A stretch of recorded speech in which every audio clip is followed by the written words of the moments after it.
All right, so today I'm going to be installing some King bump stops in the XJ.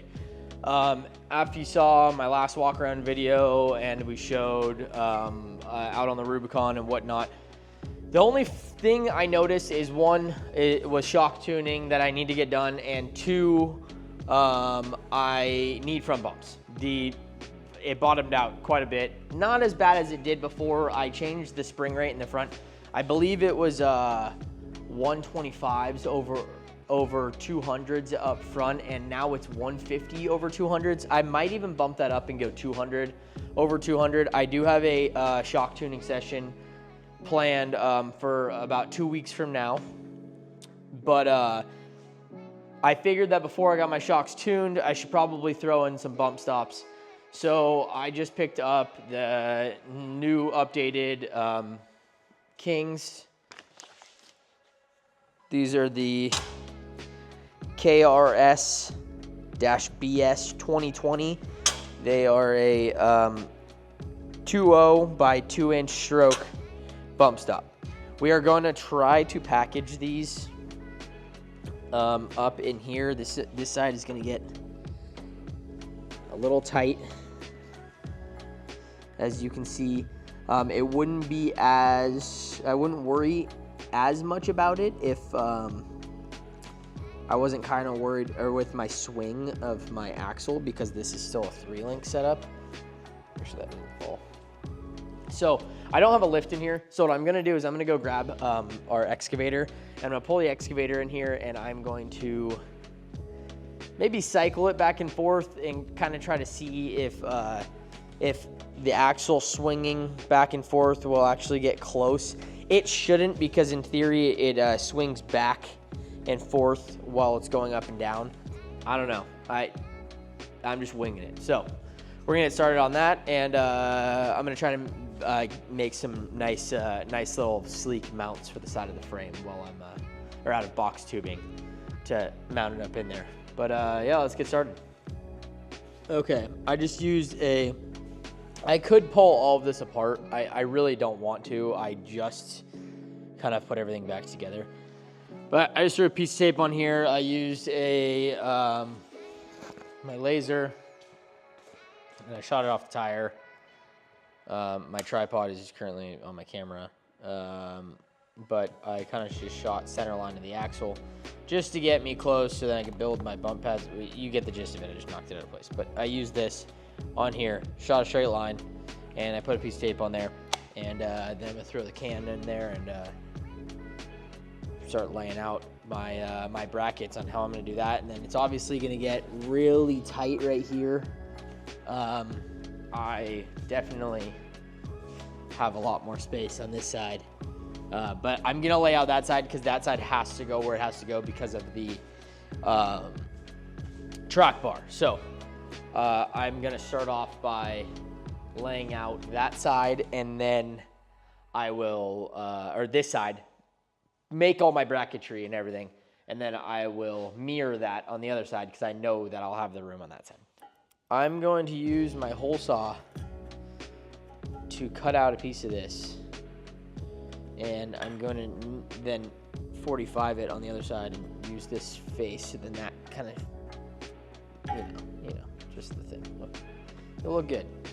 I'm trying to make it look like I know what I'm doing. I don't know what I'm doing, but I'm trying, and I don't have the money to pay somebody to do this for me, so you gotta learn.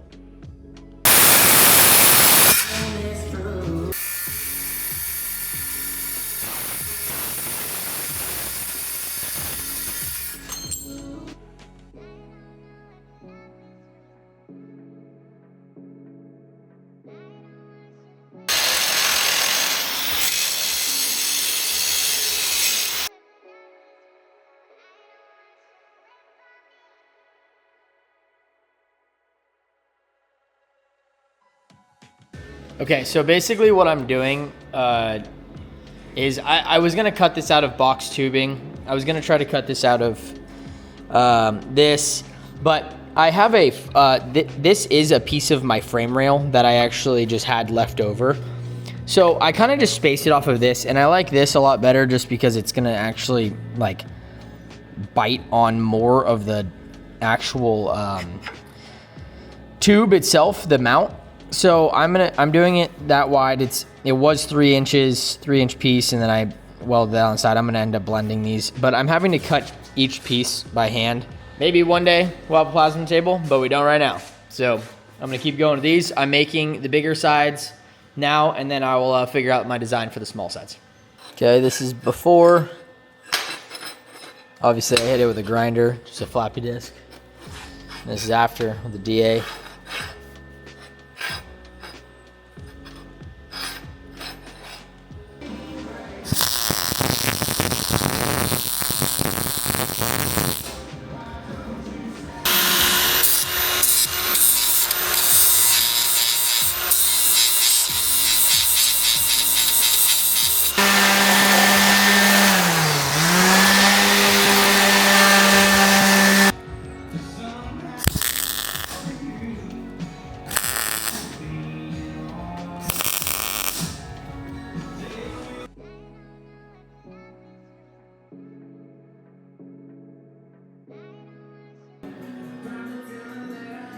This one, I'm not too fond of, the weld. This one turned out pretty good. I could probably work on my puddle spacing, but that's all right. They'll be just fine. I cut out individual pieces for each one.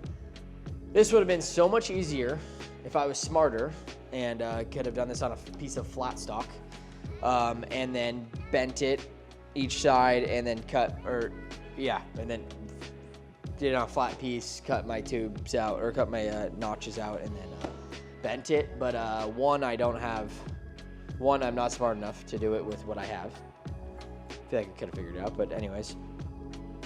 And I don't have a brake. That is something I need to get. I would really, really, really like to get a plasma table. Arc Droid, if you're watching, I'd like one of you. But yeah, these are all. All right, what's up, guys? It's a new day. Yesterday, I wrapped up, and I started saying that in the video, but the memory card was full, so I think I got cut off. And I am starting on pulling the shocks. I'm gonna pull the springs off these. I went and got a spring compressor, and I'm going to pull the springs off and bump this thing out and start lining up where the pads for my bump stops are gonna be in. Okay, to explain what I'm doing is, if you guys obviously have installed bump stops, you know what I'm doing. If you haven't, then here we are. So I've built some bump cans for each side. And I have pretty much made center line of the axle right there. I'm gonna do it again with the laser. The fan is probably ruining my audio. I don't have my mic on, but pretty much just gonna go like that. So what I did, because I don't have a lift, is I just jacked this up, took the springs off, and I bumped it fully out.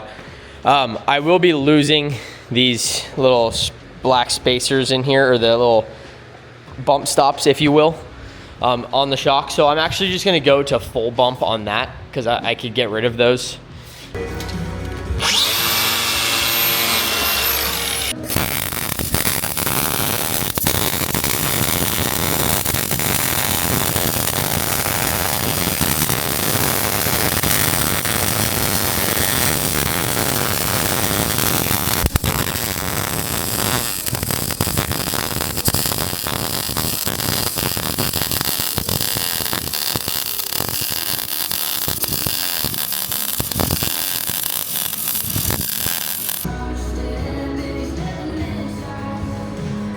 This side is done.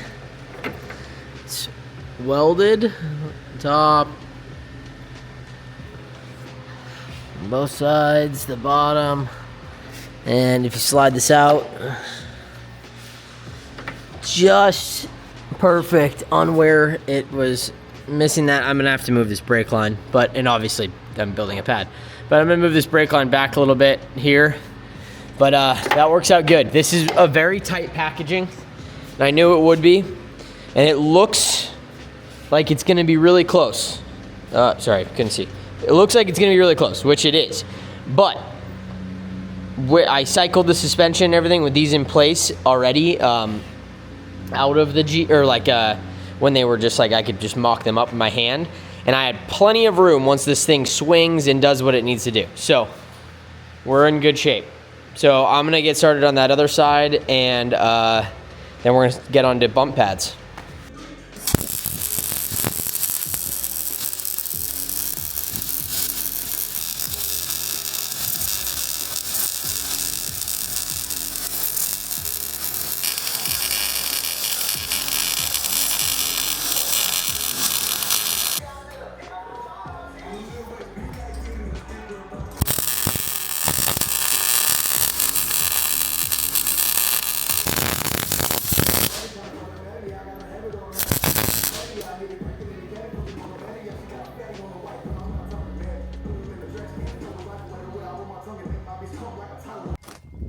All right, I'm not sure what part I left off on, or how many different outfits I've worn in this video, because I've been filming this for, I feel like, 3 weeks now.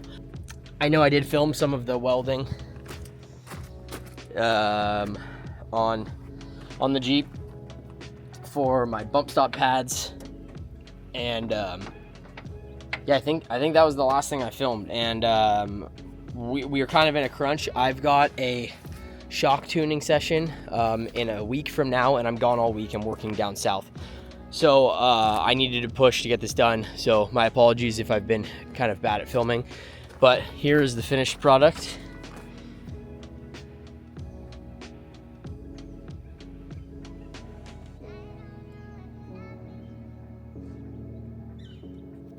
Now, it probably would have been much easier to get a piece of 2.5 inch box tubing and just put this here, but no, I decided to get just some pieces of flat plate and build my own box. Turned out pretty good. It's got a 1/4 inch pad up top, and all of this is, as you saw, I think this is 3/16. Yeah, this is 3/16 plate. I just blended. I could have done this nicely with a piece of box, but I didn't have it, so I'm working with what I got. Pretty stoked. Yeah, like I said, next week, you'll see in the next video, I'm doing a shock tuning day up in Gardnerville, Nevada, and that was kind of the big push to get the bump stops in and get it prepped so I can actually get this thing riding how I want it to. But if you've made it this far in the video, please like and subscribe. Please leave a comment if there's something you guys think I should have done differently, or something I should add. Open to suggestions. And yeah, we'll see you in the next video.